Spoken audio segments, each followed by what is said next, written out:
சொத்து குவிப்பு வழக்குகளிலிருந்து விடுவிக்கப்பட்ட அமைச்சர்கள் தங்கம் தென்னரசு, சாத்தூர் ராமச்சந்திரன், முன்னாள் முதலமைச்சரான OPS, முன்னாள் அமைச்சர்கள் பொன்முடி, வளர்மதி ஆகியோருக்கு எதிராக உயர்நீதிமன்ற நீதிபதி ஆனந்த் வெங்கடேஷ் தாமாக முன்வந்து விசாரணைக்கு எடுத்து விசாரித்து வருகிறார்.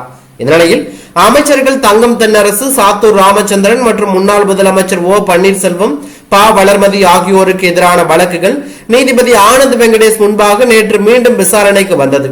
அப்போது முன்னாள் அமைச்சர் வளர்மதி மீதான வழக்கு விசாரணைக்கு உச்சநீதிமன்றம் இடைக்கால தடை விதித்து இருப்பதாக தெரிவிக்கப்பட்டது. இதனையடுத்து அந்த வழக்கு விசாரணையை நீதிபதி செப்டம்பருக்கு ஒத்தி வைத்திருந்தார். அதே போல அமைச்சர்கள் தங்கம் தென்னரசு, சாத்தூர் ராமச்சந்திரன், முன்னாள் முதலமைச்சர் O பன்னீர்செல்வம் ஆகியோருக்கு எதிரான வழக்குகளில் மூத்த வழக்கறிஞர்கள் ஆஜராக உள்ளதால் விசாரணையை ஒத்தி வைக்க வேண்டும் என கோரிக்கை வைக்கப்பட்டது.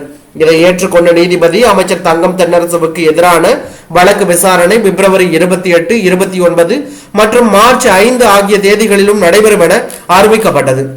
இது மட்டுமல்லாமல் முன்னாள் முதலமைச்சர் O பன்னீர்செல்வத்துக்கு எதிரான விசாரணை மார்ச் 5, 6 ஆகிய தேதிகளிலும், அமைச்சர் சாத்தூர் ராமச்சந்திரனுக்கு எதிரான விசாரணை மார்ச் 7, 8 ஆகிய தேதிகளிலும் நடைபெறும் என அறிவுறுத்தியுள்ளார்.